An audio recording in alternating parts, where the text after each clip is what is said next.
Yes, we've had very good meetings with both the Saudis and the Emiratis, and they share a lot of our national security goals with respect to Iran.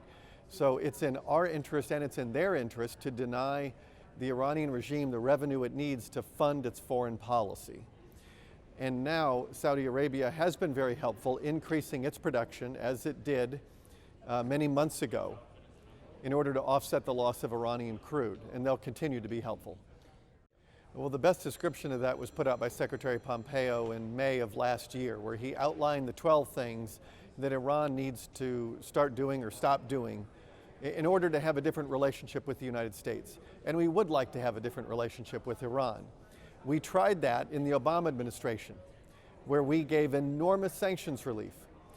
And the Iranian regime took that money and they spent it like they always do. They spend it on supporting their satellites and proxies around the Middle East. And that is not good. That money, those arms, the soldiers, they're always on the other side of the battlefield from us or our interests, or the interests of Saudi Arabia and the Emirates.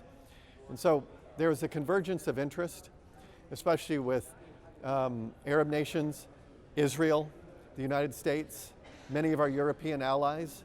We want a more peaceful Iran, and that's up to Iran. They can either start behaving more peacefully or they can watch their economy crumble. Yeah, we know it has. In March, the leader of Hezbollah made a public appeal for donations, and it was the first time in their history they've had to do that. There was a New York Times front page story about how Iran's proxies in the region are experiencing a loss of revenue. There was one Shia fighter in Syria who said that the golden days are over and they're not going to come back. Iran simply doesn't have the money to fund us like it used to. That is a consequence partly of Iran mismanaging its economy because they have less money. They're in recession now. But it's also because our sanctions are denying the regime a lot of revenue. We have denied this regime over $10 billion in revenue. That number is going to go up dramatically now that we're giving no more oil waivers.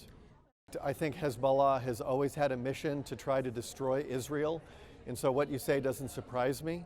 What we're doing is making it harder for Hezbollah to meet payroll, because 70% of Hezbollah's revenue comes from the Iranian regime. Historically, Iran gives Hezbollah $700 million a year. That's 70% of their budget. Now that we're draining Iran's revenues, that's having a positive effect for our foreign policy on denying Hezbollah more money, and that's a good thing. Well, so far, when you look at polls and interviews with the Iranian people and you ask them, who do you blame for your economic troubles? 2/3 of them blame it on President Rouhani and the supreme leader. You only have 1/3 who attribute it to the United States.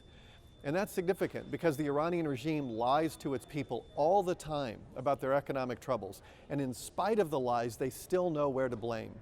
They know whom to blame. And so the Iranian people know that we stand with them.